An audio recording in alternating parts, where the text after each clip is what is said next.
welcome back to the new video.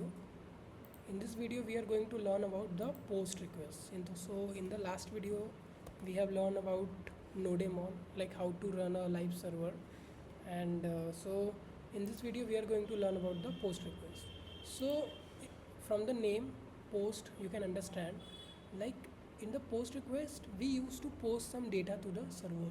So for example, if you are trying to log in into some web app, you'll see you will get asked to fill name, email or password.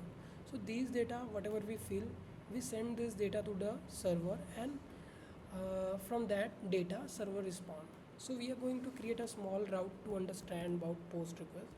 So for the post we use post notation here, and then we are going to define a route name user, and then same way request response, and then function. So let's take name and email from the body. So now we are requesting from the body. So in the get request we asked server to send us the data, but in the post request we send data to the server.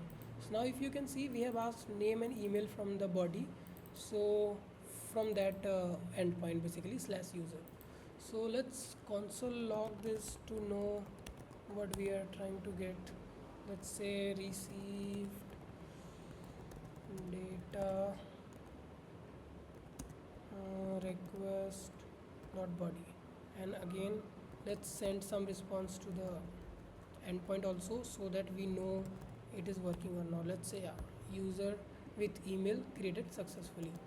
So now if I'll run this npm run dev and go to localhost 3000, go to some Thunder client I am using, but you can use Postman also to test your API. So if I go to this route, choose post request, run, you'll see an error because in Express.js what happened, you cannot directly get the JSON body like this.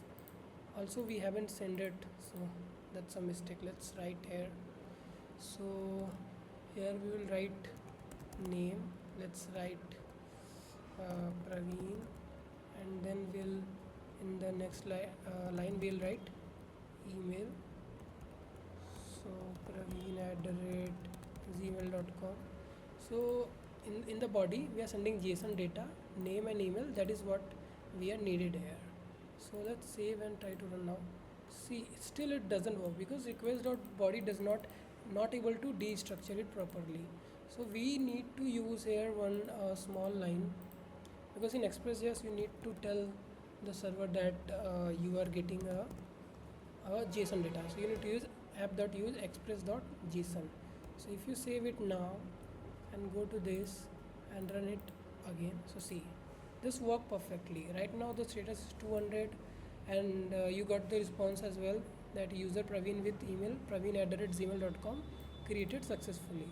Also you can see received data praveen@gmail.com. It means that our post request is working perfectly. So yeah, this was all it for this video. We'll learn more about post request in the next video. Thank you.